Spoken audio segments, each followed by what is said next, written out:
So quiet in here. I think everybody must think that we're all muted now, but I'm assuming that we're not. So I haven't necessarily checked with everybody who's online with us, but we've got a good number online. I'd say maybe 5 or 6 people. So we're going to go ahead and get started.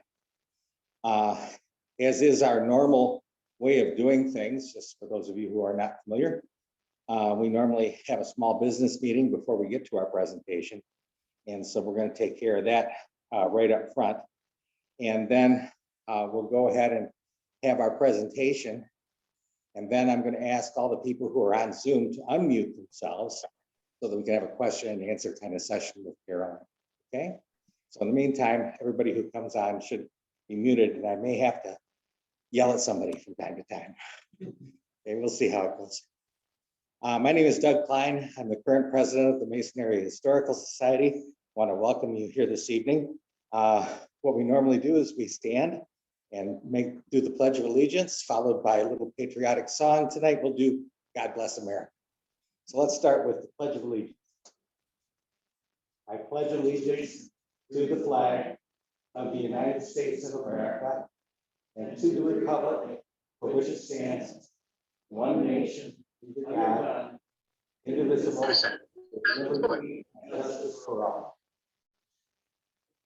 God bless America, land that I love. Stand beside her and guide her through the night with the light from above. From the mountains to the prairie, to the ocean, white with foam. God bless America, my home, sweet home. God bless America, my home, sweet home. Thank you all very much. You may be seated. And for those of you who are listening on Zoom, I assume you already are. Okay. Normally what we do is we have a secretary's report as part of our business meeting and a treasurer's report. Our treasurer is sick and our secretary is not here. But luckily, our last general meeting was completely recorded through Zoom. So if you go to our website, masonmuseum.org, you will find a link to the video of our last general meeting, which included a great presentation by Elaine Ferris on the history of the post office, including the Mason post office. So I would recommend that to you if you weren't able to make it last time. Next time, Sandy Perry will be talking to us about the 100 block of, let's see if I get it right here, East Maple. And that has a block that has gone through several different changes through the years, actually many different changes through the years. And we're so glad that Sandy will be able to talk to us about that next month. So keep your eye out for information on that. Definitely check our website, check our Facebook page as well, and we'll let you know when that's coming up. The museum is now open on Saturdays from 1 to 3, and we are very glad to show off our new exhibit, From Mason to blank or ellipses, I guess, ... People who had their start in Mason and have gone on to do great things. So a lot of historical figures. We even have a bust of Orlando Barnes. We've got not only a street, but a road named after the dude. So he's definitely historical in Mason. And we also have our display that is revamped. And it's all in the lobby area now, this new display, and includes a video presentation as well. So I encourage you to come out on Saturday afternoon from 1 to 3 and take a look at that. In terms of our treasurer's report, I do have some figures from the first of the year. We had in membership dues for the first 2 months, $135, donations, $315, and book and publication sales of $196. So our total income was $646 for the first 2 months. Expenses, sorry to say. We have our annual insurance bill that comes due in January. So luckily we were able to put some money aside from last year to pay for that. That insurance bill by itself was $2,273. So it was quite a big chunk. And then we also had our usual payments in January and February to Consumers Energy for our two buildings. Between all of that, we ended up with an expense of $3,698.41. So it doesn't take a genius to see that we're in the hole already this year, okay? But we were able to dig ourselves out last year through a number of great circumstances, from a grant and a bequest, and some special things that came through the IRS, which I guess are going to happen again this year. So if you missed your opportunity, we'll tell you more about that later. But we'll catch up. We're going to get started catching up here soon, and we'll be in a little bit better shape soon. We need to think ahead from a financial standpoint on repairing the deterioration at the Pink School. And we're getting a quote on that from a contractor, and we'll be able to tell you more about what our needs are at our next general meeting. Do want to also remind you that we do have our spring copy of the slate. This is our newsletter that we put out 4 times a year. That is also available on our website. Okay, we did not mail it out to folks this time. Again, that COVID stuff, made it a little bit difficult. But we're hoping to mail out the one that we're going to have for summer. And that'll be mailed out at the beginning of June. In the meantime, if you've missed any issues, we do have some here at the museum, and you're welcome to pick up a paper copy, or you can go online and get it from there. Okay. So I'm going to go ahead and get started with our program. Again, just like I mentioned before with Sandy Perry, we are so lucky that we have on our board for the Historical Society people who are true Mason historians. And our presentation tonight is by someone who has written books that we sell. Thank you for the books to sell. Brought in $196.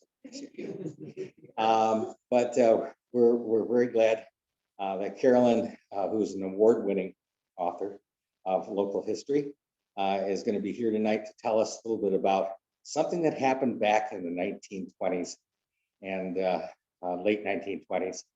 And it'll give you a different perspective, I think, on agriculture and electricity and a few other things as well. So let's have a round of applause for Carolyn. Have her come on up.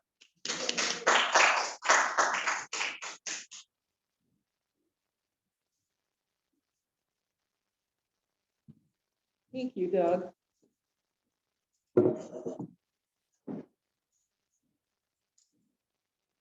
And thank you, everybody that came this evening and are here in person. And thank you to everybody at Zoom that's watching this. We appreciate your interest in this topic. Well, probably the first question people might have is, why do you need an experiment to prove that electricity is useful? Well, most cities by the 1920s had received electricity for at least 20 years, if not 30. But why would it be any different for farmers? Why can't they just string power lines out from the cities and hook up the farms? Well, with most things in life, it came down to money. Usually, lack of money is the issue. Everyone has heard of the Great Depression that started with the stock market crash in 1929. But what a lot of people aren't aware of is that by 1929, the agricultural sector in America had already been through their own depression, and it had already been 10 years for them.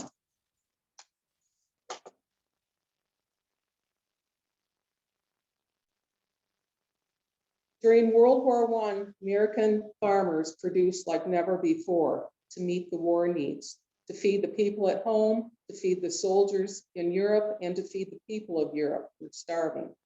Unfortunately, after World War I ended, the bottom dropped out of the export market for American farmers, and it dropped fast and hard. By 1923, US crop exports to Europe had dropped by 50%. By 1926, those exports had dropped by 75%.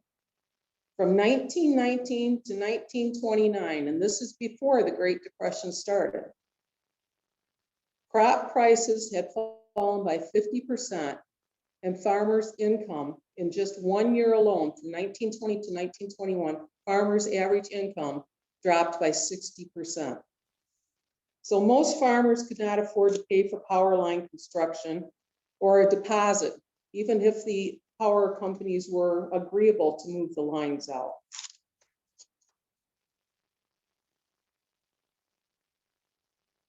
Now, in 1920, most Michigan farm families had no modern conveniences, and they lived like their ancestors had in the 1800s.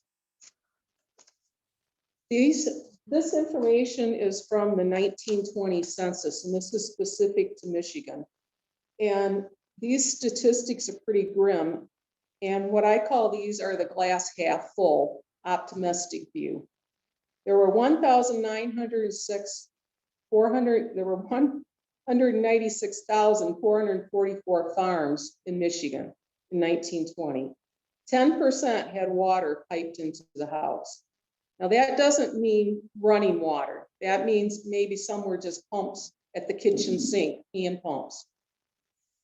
So, you know, the way that most people would look at this is 90% didn't have any water. 7% had gas or electric lights, and these were primarily electricity that was supplied through individual power plants. And I'll show you an example of one of those. Only 3% received power from utility companies via power lines. And this is an extremely generous number. The research I have done shows anywhere from less than 1% up to 3% receive their power from power lines here in Michigan. Now, we all know what it means when there's no running water or electricity in the home. For all the men out there, think of deer camp. Now multiply it by 365 days a year. And for the women, think of the last time the power was out after an ice storm. It was out for a day or two. Now imagine it never coming back on. That's what it was like living in 1920 in Michigan on a farm. This is an example of a power plant. Now, the way it would run is there's a gas engine in the center of that picture. It's hooked to a dynamo. It would power the dynamo, which would generate energy, and then it would be stored in the bank of batteries on the far left of the illustration. There's 16 batteries in that power plant. And these were not inexpensive to own, and not very many farms had those. Here's another example. They also use gas-powered engines for the farm. This is an example of another power plant, but you get the idea. The gas engine would hook up to the milking machines, and they would just be moved from place to place for the few types of belt work that the engines would drive. Most of the belt work was done with tractors or steam engines, anything very big. And this was Silsby and Letts was a Mason company here, and they sold the power lights or the power plants.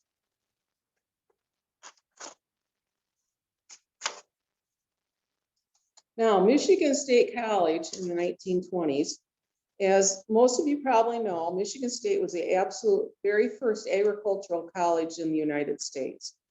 And it was a pioneering college. And the whole purpose of the institution was to use scientific applications to improve and advance agriculture and to teach agricultural science. Justin Morrill used Michigan State College as his template for legislation that became the Morrill Act of 1862, which established land grant colleges. He was so pleased with what he saw demonstrated at Michigan State that he thought it could be applied to the rest of the country. And that act, as I said, it was passed in 1862, and that was signed by Abraham Lincoln. Farm electrification fit right into the college's philosophy. And by 1924, Michigan State was an active member of the Michigan Committee on the Relation of Electricity to Agriculture. This was a national movement that was initiated by utility companies to bring together power companies, land grant colleges, and agricultural organizations. And the purpose of this committee was to determine how farmers could use electricity at enough profit to cover the expenses associated with getting central station service. Now, Consumers Power being a business, they realized that 30% of Michigan's population was rural, and none of those people had electricity yet. But the problem was the cost to construct the lines and the limited revenue that was going to be generated by each farm. They also required a certain number of users per mile to make it profitable for them. And so they ended up having to charge more for rural service to recover construction costs, and they needed consistent usage from each customer to make it profitable. Just lighting the house would not bring in enough revenue. So Consumers Power, like all other utility companies, have been hard hit by soaring construction costs after World War I. So they were also between a rock and a hard place when it came to expending very much money on rural electrification. Their rates were regulated by the Public Utility Commission, and those rates were set, and they could not arbitrarily raise rates to cover construction costs, especially the costs that would be associated with rural electrification. So the goal was that they had to discover a way that rural electric consumption could be increased enough to warrant the costs involved in extending the lines into the rural areas. Consumers Power was a member of the National Electric Light Association, and that is the group that formed the National Committee of the Relation of Electricity to Agriculture. That was the committee that MSU was a part of, that manufacturing companies were a part of. It was national, and it was gaining traction in the rural electrification goal. The proposed electrical experiment required the cooperation of all three groups. And I said, as I said earlier, farmers were already in trouble because they had no money. Consumers was a business. They needed to invest where profit was possible. And MSC, Michigan State, probably had the biggest job of all. They had to convince farmers and consumers to participate in a scientific experiment, despite the widely held notion at the time that there was no practical use for electricity on the farm. And there was also one other factor, a lack of equipment designed for farm use that would run off electricity. But they got real lucky in this area right here between Mason and Dansville, because in 1925, Consumers Power had been requested by Dansville to supply their power. Dansville had an individual power plant at the time. They wanted to do away with that. They wanted to hook up to Consumers. So that was 1925. So Consumers was going to run a line from Mason to Dansville. Michigan State found out about that, of course, because they were all in the same organization, that national organization together. And they said, you know, this would be perfect. We can piggyback our experiment onto this new line that they're going to build. We can run our tests, we can gather data, we can develop equipment that can run off electricity. This would be perfect. And there seemed to be quite a few progressive thinking farmers in this area too. And you needed to have someone to offer their farms to use as laboratories for this experiment.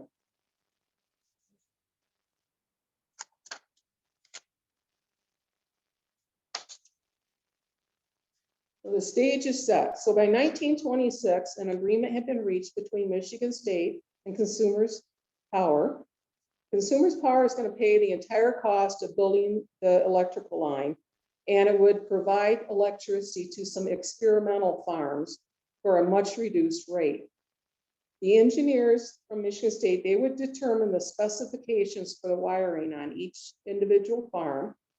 They would lay out those specifications, and after the wiring was done, they would go in and inspect the wiring before any of the power was turned on. Each farmer was going to pay the cost of wiring their farmstead.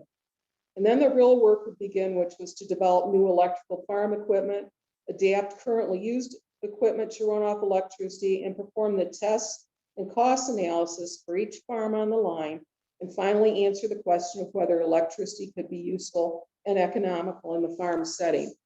The experiment was designed and it was planned to last for a 5-year period. This gentleman is Herman J. Gallagher. He went by HJ. And poor Mr. Gallagher, about 7 years from when that picture was taken, I'm sure he would regret the type of mustache he wore. But by all accounts, he was a fantastic man, incredibly intelligent and just groundbreaking in the research he did.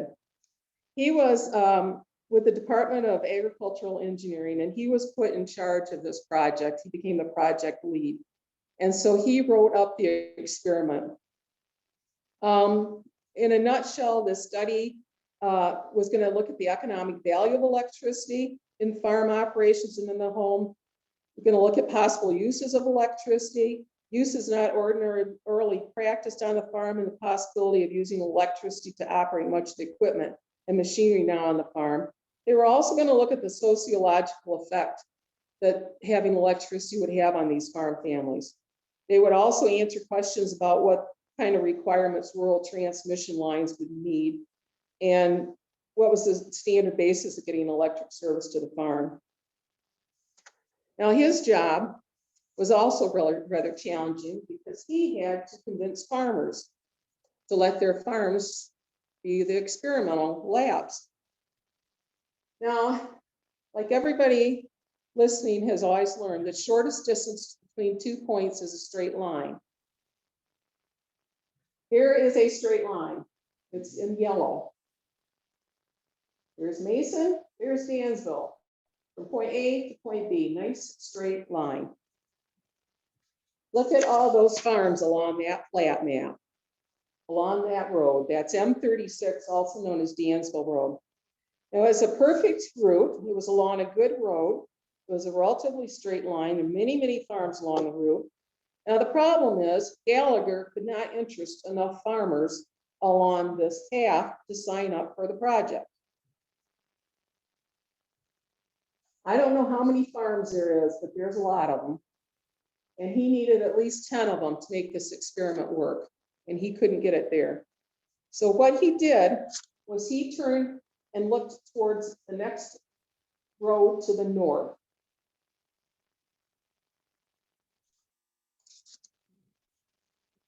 And he headed out on that road, and he got very lucky. That road was, now everybody knows it as Columbia Road. At the time, it also went by the name Brickyard Road because it passed by the Steele family's brickyard, which is on Leyland Park, and they manufactured bricks there. So it's also known as the Brickyard Road. Well, Professor Gallagher stopped and met Walter Carvin, who was working on his farm. Walter Carvin, I personally think he's the one that's responsible for this project even getting underway, because he convinced everybody to sign up. He was the Vifay Township supervisor. He was very active in local farming organizations. He was a full-time farmer. He was about 40, and he'd lived on his farm for 10 years. He considered himself what was called then a progressive farmer. He had his cows tested for a quantity of output and for buttermilk, and kept track of what food they were fed to see the results of the milk production. I mean, this guy was into things like that. He was very well respected. And along with Gallagher, Carvin and Gallagher would go to these houses and visit these farmers, and they'd go to meetings together and speak about this project. And they were able to convince 13 farmers to sign up. Remember, I said you had to have at least 10. Now, they had convinced 13. There were 33 farmers on this line, but only 13 would sign up for the project. And this is his handwritten map. And as I said, the straightest distance between 2 points isn't always a straight line. And he has numbered them all 1 through 13. And there is the path The yellow dots are the farmsteads that signed up for this. Now, the first group of dots, the first two yellow dots, this is John Knoxon, this is Walter Carvin. This is just outside the city limits. This is Columbia Road, also known as Brickyard. Goes all the way down here, goes past Every. Right here, the corner with Every is Pearl Azeltine's farm. The next one is the Whipple and Coleman farm. Then we have the Deo family and the Donahues. They were all related. I think Donahue on his map is listed here. And Olive Deo and Art Deo, those are those two dots. Now they hit Meridian Road. And they went south on Meridian Road. This is Ami Terrell's house here. This is Roy Ray's house. Go down here, here's M36. And this is Ellis Haynes, Elmer Bravender, George Bacon, and Lloyd Hayho, and then into Dansville. And Consumers Power would agree to this line that Gallagher was able to plot. And this was approximately 7 miles in length. These are the names of the owners and their wives. The owners' names, they have the asterisk after them: Haynes, Carbon, and Hayho. Those three were voted on by the committee, and they were the ones that approached the electricians, got the bids, and ended up signing the contracts. They were allowed to make the decisions for the group. So that all started, like I said, the summer 1926. They were going around getting the farmers to sign up. Power was actually turned on on February 4th in 1927. Now, a local electrician named G.L. Bailey wired all the farms. MSU inspected them all. Everything did a good job. Everything was the way it was supposed to. The National Association of Manufacturers provided on a loan basis equipment that was installed on the farm for experimental research work. They also supplied appliances that were installed inside the farmhouse. Now, each appliance or piece of equipment was on a separate meter, so the cost and kilowatt usage could be measured as part of the study. If the equipment was experimental, MSU paid the bill. If it was already proven useful, farmers paid the cost. So things like refrigerators, electric stoves, that sort of thing, the farmers were paying those costs.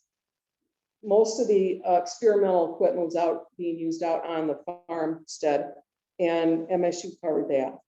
Now, what they did, because I know I have an electrician in the audience, this was a 5,000 volt, 3-phase transmission line.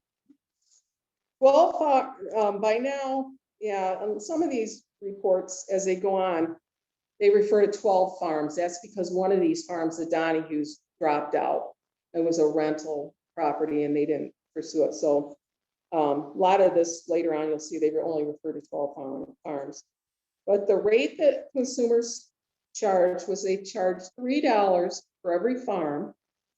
They charged 5 cents a kilowatt hour for the first 30 kilowatts. After 30 kilowatts, it was 3 cents for every additional kilowatt, which was, like I said, the experimental rate. Because the idea was they wanted these people to use a lot of electricity to prove it was going to be worthwhile. This is a picture of Walter Carvin's farm. It was the first on the line to be electrified. This is farm number 2, but somehow Carvin ended up being the first one electrified. So I don't know if he just got lucky or if he insisted on it. But I love this photo because the prominent feature in this photo is not the house, it's not the barn, it's the power line, front and center of the power line. And here's some additional farms that are on the line. And I apologize, but I do not have these identified. But these were all included in the experiment. I know the one on the top right is Ellis Haynes, and that's Carvin's again on the bottom right.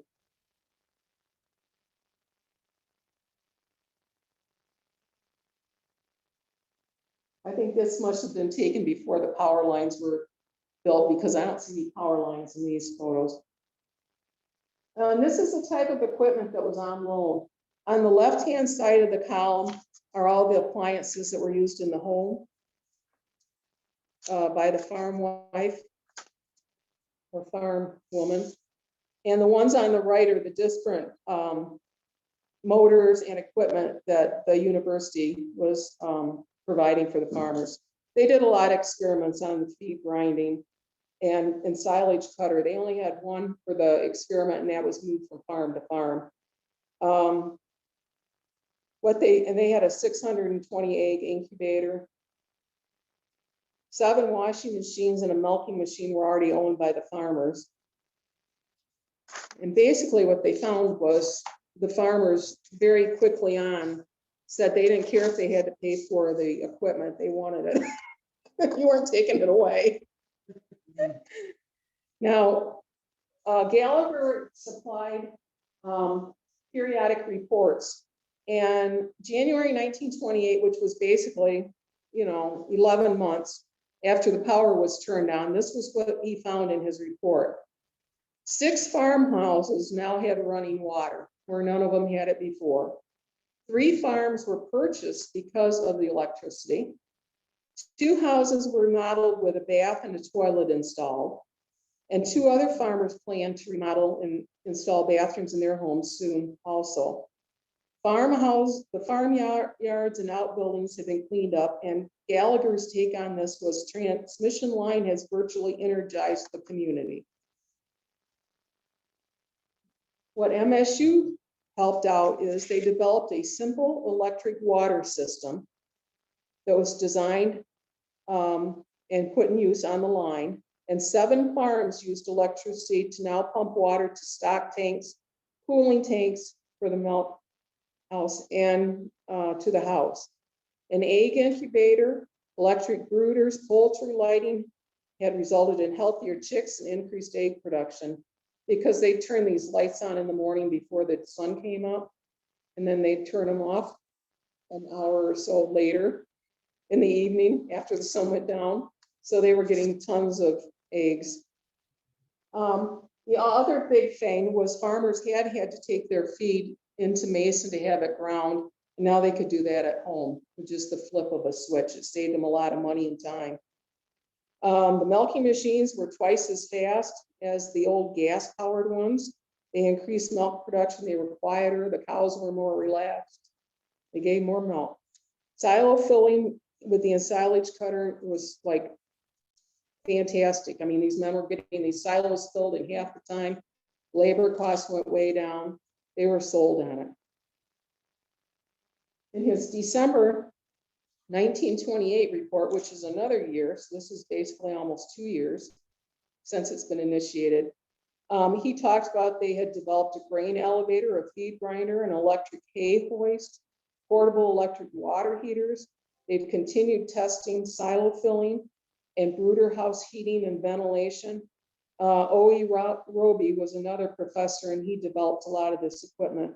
O.E. Roby was very famous. He went on to perfect and develop a porous hose irrigation system that was used around the world. And as I said earlier, although the equipment was on loan, farmers made it clear that they planned to purchase nearly all the electrical equipment, and they had no intention of parting with the labor-saving devices. This is an example of a MSU bulletin that was published, and these were disseminated to farmers across the country, anybody that wanted one. And this is silo filling with a 5 horsepower electric motor. And Gallagher was the researcher that wrote this. And they were periodically coming out with these, explaining their experiments and the results and what the cost benefits were. And it's very interesting to read through these. Now, they wanted to get all this information disseminated. And the easiest way to do that was to have what MSU called a demonstration truck. This was a truck that was outfitted with examples of equipment that they had developed for the farm. And this truck could be moved from farm to farm. The energy company would supply the power. This truck would hook up to the power, and farmers from all around could come for this 4 hours or 8-hour show or whatever. And they could watch all this equipment operating on the farm. And the MSU experts were there so they could explain how much these items would cost a farmer if they wanted them for their farm. You know, the benefit of it. And it was just an incredible, wonderful idea. Now, Consumers Power and Detroit Edison contributed $2,500 to purchase and equip this demonstration truck in June of 1928. And as I said, experts from MSU and even home economic experts for women would go out on these demonstration trucks. So they'd go to one of these experimental farms. The men would be out looking at all the equipment, and the home economist would take the women inside the farmhouse, and the lady of the house would show, well, this is my vacuum, this, I use this, I use this, I use this, and show examples of all these appliances and things. This is the truck that was purchased. This is a Rio Speed Wagon made right in Lansing, Michigan. That was what was outfitted for the demonstration trucks. And I have pictures I'll show you in a second. As I said, there were just examples of different things. The electrical wiring system, grain grinders, milking machines, poultry water heaters, poultry house lighting, simple electric water system that included a kitchen sink and a stock tank.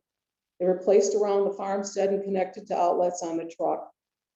In 1928 alone, the demonstration truck traveled to 20 counties in Michigan, did 30 demonstrations to a total of over 2,200 farmers. With each exhibit, cost information and increased revenue from the use of electricity was on display to prove electricity pays its way. Here's a picture of the demonstration truck. This is the water heater, water pump over here somewhere, right there, I believe, and there's a kitchen sink.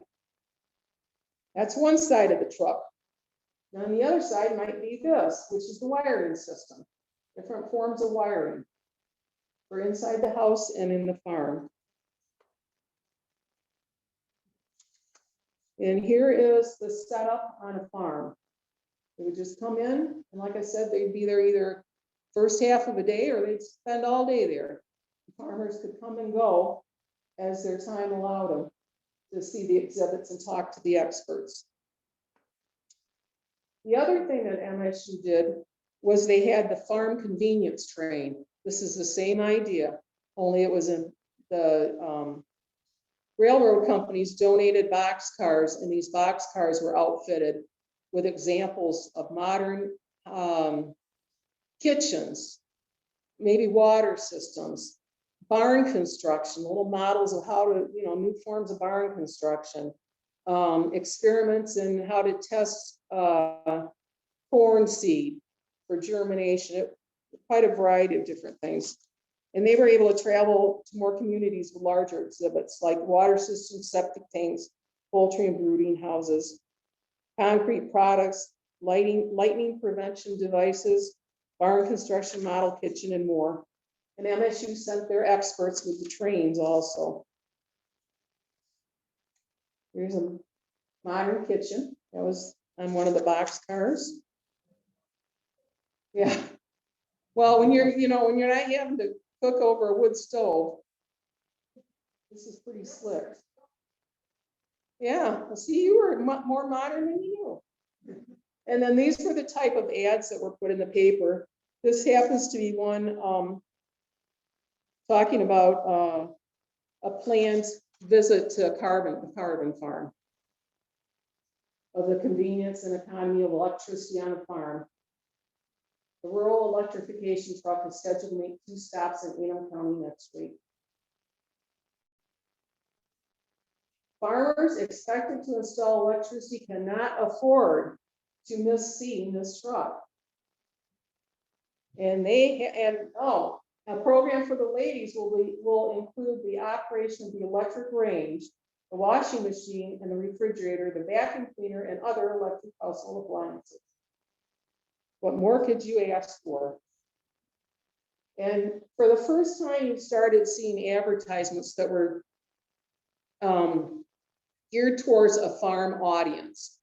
And things were put in the advertisement such as farm electric range, running water on the farm, time is money. And this is a cream separator run by electricity.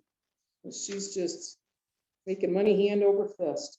And then cool your milk with kilowatts. And of course, this was very important because farmers' milk had to be pure and bacteria counts, had to be minimal. And so you needed a cooler in your milk house. So this was a big sale item for farmers. Now, after this line went in, actually, even before this experimental line was finished, other farmers in this area between Mason-Dansville were like knocking on consumers' power. We want power. We want power. When are you going to build a line on our farm? The farmers along Dexter Trail wanted power, and that was the next one that was built after this one between Mason and Dansville. By 1928, an extension line south of Mason to the golf course and then west. I think they're talking about Hull Road down to Tomlinson. By 1929, additional extension lines had been made on Dexter Trail, even beyond the one that was made in 1927. North Jefferson extended to 3 farms, north on Okemos Road, north Mason on College Road, west on Columbia Road 6 miles, and then north. That would serve 50 farms. The South Street extension west was electrified. There were 3 or 4 farms down through there. Application for electric line extension continued. And in 1929, Consumers Power said it was possible that 50 miles of lines could be built that very summer around this area. In 1930, Du Bois neighborhood and Eden area lines were planned. Gallagher's last report was in 1935. And this was how he summed it up. In 1927, Michigan ranked 20th among states in the number of electrified farms with 11,600. So by his own statistics, that's less than 1% of the farms had electricity in 1927. In 1936, Michigan ranked 5th in the nation for number of electrified farms. They had over 47,000. For 5 consecutive years, from 1930 to 1935, Michigan led all other states in the number of farm connections established annually. 1932, this is in the Depression, Michigan had over 36% of the farms that were electrified in that year were in Michigan. In 1933, it was nearly 50% of the farms electrified across the country were in Michigan. The period between 1927 and 1937, this is a quote from Gallagher, might correctly be termed the first national period of major rural electrification development.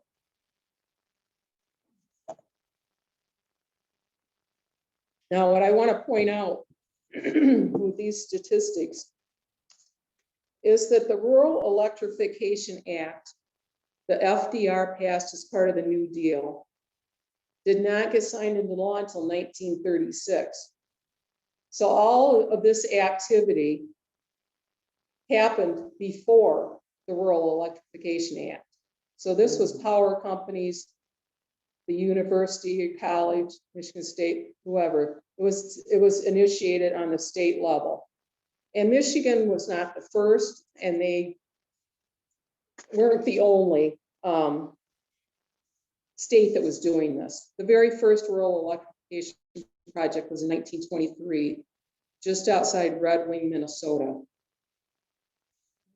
So, but they, Michigan State and consumers and everybody got on the bandwagon though, about the time all these other states were doing this too. But even with all these other states doing it, look how far Michigan was advancing so quickly. Now, the historical significance.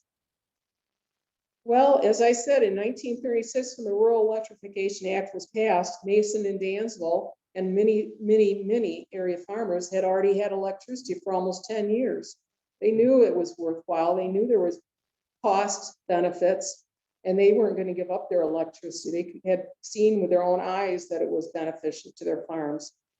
And Michigan State had 10 years of proven results of costs and labor saving data from the experimental line. It had put into use electrical devices invented and perfected by their agricultural engineers.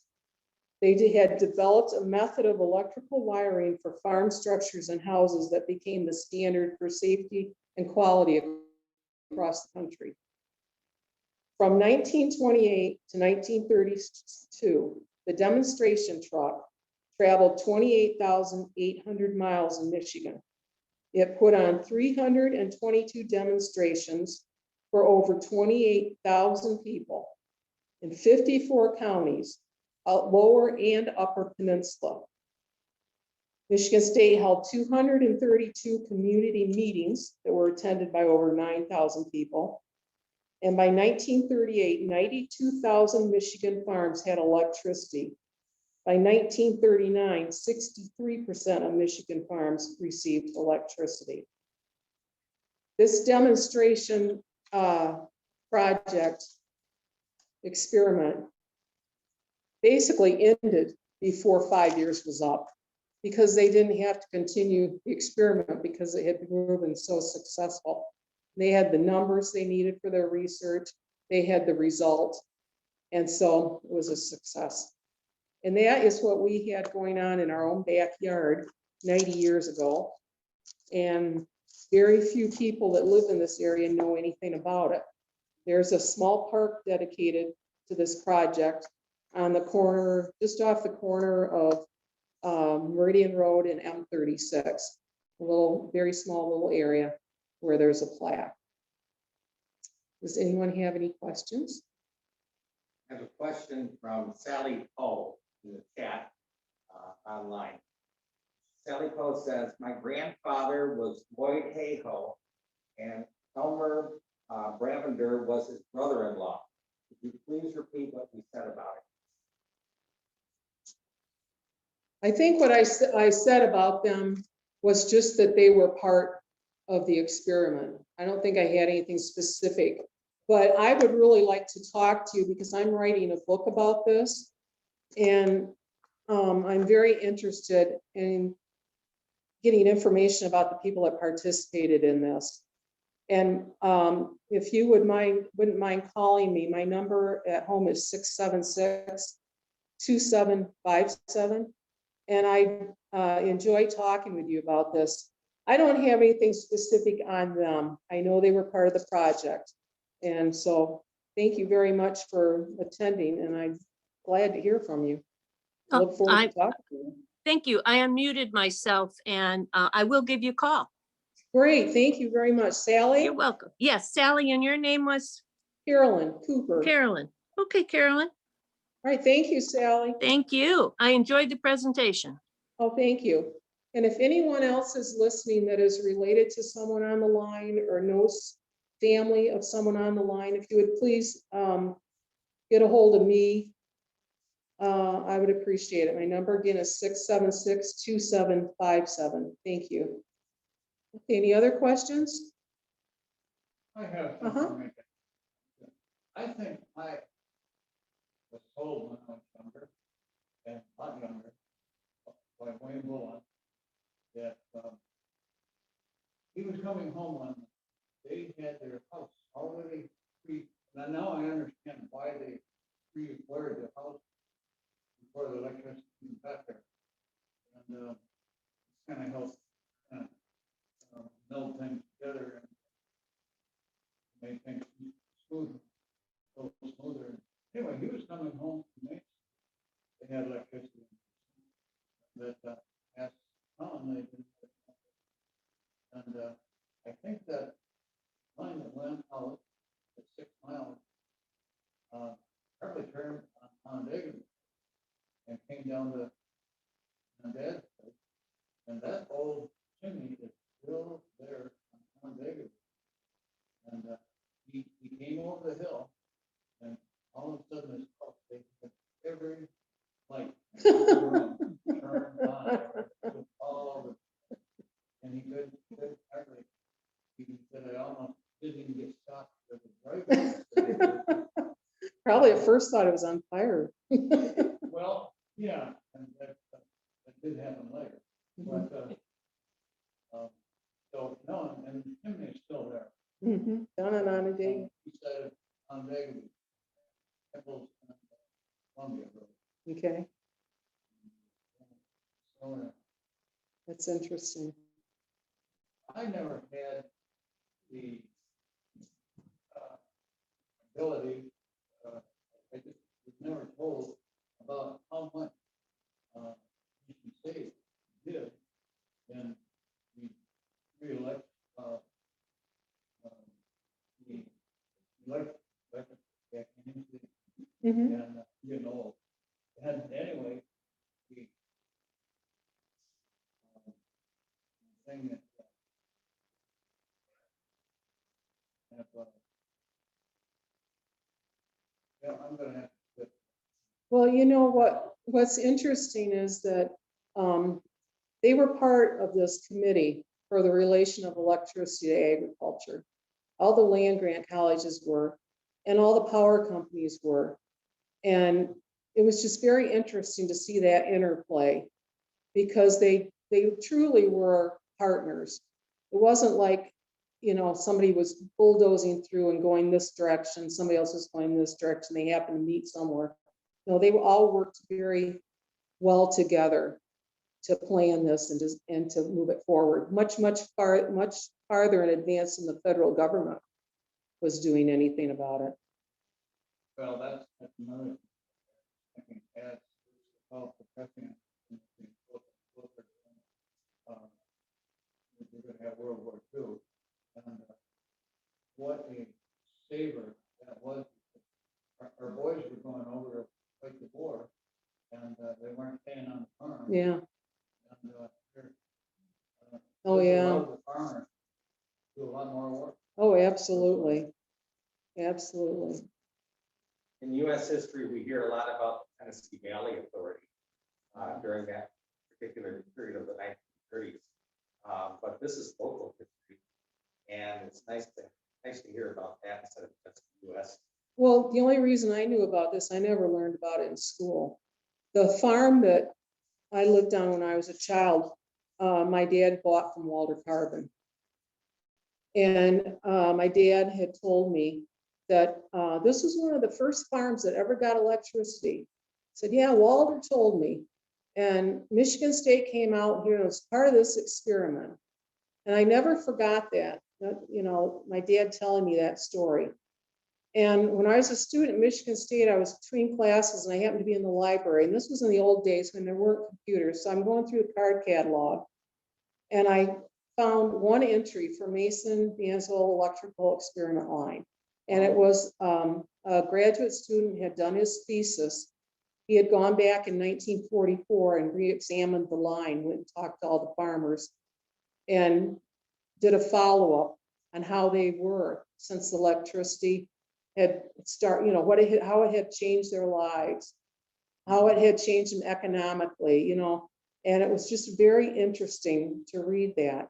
So I was like, yeah, Dad, you were right. This really did happen. Very fascinating. And one thing that they mentioned, 5,000 line going out from Mason-Dansville. When I became an electrician,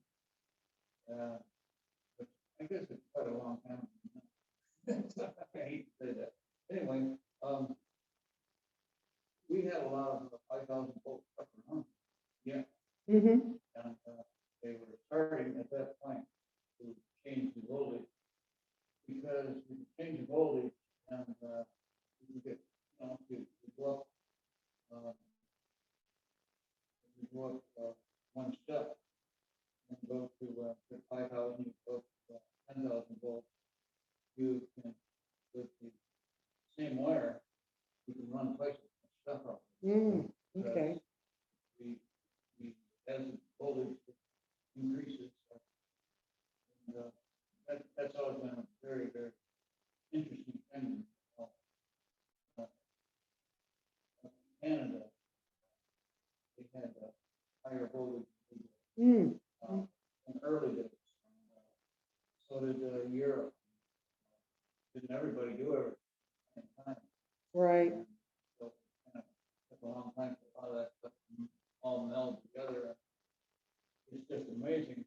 They were able to build stuff out west. With the hydroelectric, yeah, they had electricity a lot sooner. Those power units, I used to carry school and right across the road.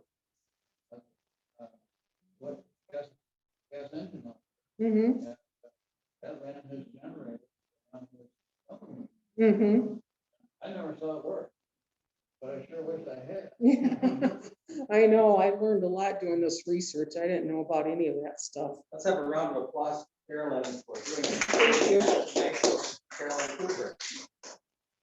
And I want to remind everybody that our meeting next month, we'll have all that information online for you, so feel free to take a look. And we'll also have something in the Ingham County, excuse me. Yeah, I guess it's still called the Ingham County Community News. That'll be out as well. So thanks for coming out tonight. We give you refreshments, but we can't do that anymore. Now you at home can go get a refreshment on your own, okay? That's right. And we're gonna go home and do that ourselves. So have a good evening. Thank you very much. Thank you.